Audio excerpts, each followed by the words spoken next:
Hello മുതല, പിന്നെ നിങ്ങളുടെ സ്വന്തം മുനീർമേടയിലാണ്. ഇത് നമ്മുടെ വീട്ടിലെ ഡ്രാഗൺ ഫ്രൂട്ടാണ്. കഴിഞ്ഞ വട്ടം നമ്മളൊരു 1 വർഷം മുമ്പ് നമ്മൾ വീഡിയോ ഇട്ടിട്ടുണ്ടായിരുന്നു. ഒരുപാട് കസ്റ്റമർ ചോദിച്ചിട്ടാണ് നമ്മുടെ വീട്ടിലാണോ എന്ന്. ഇത് നമ്മുടെ ഇക്കയുടെ വീട്ടിലാണ്. ഞാൻ കഴിഞ്ഞ വട്ടം വീഡിയോയിൽ നമ്മൾ പറഞ്ഞിട്ടുണ്ടായിരുന്നു. അന്ന് ഒരുപാട് കായ്ച്ച പിടിച്ചിട്ടുണ്ട്. ഈ വട്ടവും നമുക്ക് ശരിക്കും പൂത്തിട്ടുണ്ട്. കൊണ്ട് ഇത് പൂവാണ്.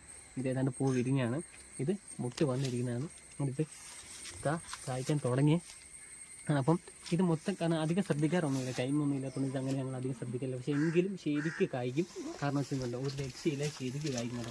പക്ഷേ ഇതിൽ ഏറ്റവും വലിയ ഹൈലൈറ്റ് എന്താ പറയുക, ഏറ്റവും വലിയ കാര്യം വെച്ചാൽ ഇതിൻ്റെ പൂ വിരിയുന്നതാണ്. ഇതിൻ്റെ പൂ വിരിയാൻ കാണുന്നതാണ്. പൂ ഒരു രക്ഷയില്ല. ഇതിപ്പം വാടിയതാണ്. ഇതിൻ്റെ പൂ വിരിയുന്നത് നല്ല കൊട്ടം പോലെ വിരിയും. നല്ല രസമാണ് ഇതിനെ കാണാൻ. കാരണം കഴിഞ്ഞിട്ടൊക്കെ നമ്മൾ ഒരുപാട് തൈകൾ കസ്റ്റമർ നമ്മൾ കൊടുത്തിട്ടുണ്ടായിരുന്നു. ഇത് നമ്മുടെ കണ്ടോ, ഇതിപ്പം നമ്മൾ ഒരൊറ്റ സ്റ്റാൻഡിലാണ് നിർത്തുന്നത്. കാരണം വെച്ചാൽ ഒരു PVC പൈപ്പിനകത്ത് നമ്മൾ ടയർ വെച്ചിട്ട് ഒറ്റ ഒരു ഇതിൽ തന്നെ നിർത്തിക്കൊണ്ട് ഇതിൻ്റെ ചുറ്റും നമ്മൾ പൂത്തിട്ടുണ്ട് കേട്ടോ. ചുറ്റും പൂക്കളോട് കൂടി തന്നെയാണ് ഇരുന്നത്. പക്ഷേ എല്ലാം കായ്ക്കുകയും ചെയ്യും. കാരണം വെച്ച് കഴിഞ്ഞാൽ ഒരുപാട് കഴിഞ്ഞിട്ടൊക്കെ ഒരുപാട് നമുക്ക് ഒരുപാട് പേർക്ക് നമ്മൾ കൊടുത്തിട്ടുണ്ടായിരുന്നുണ്ട്. എല്ലാം കായാണ് ഉണ്ടോ.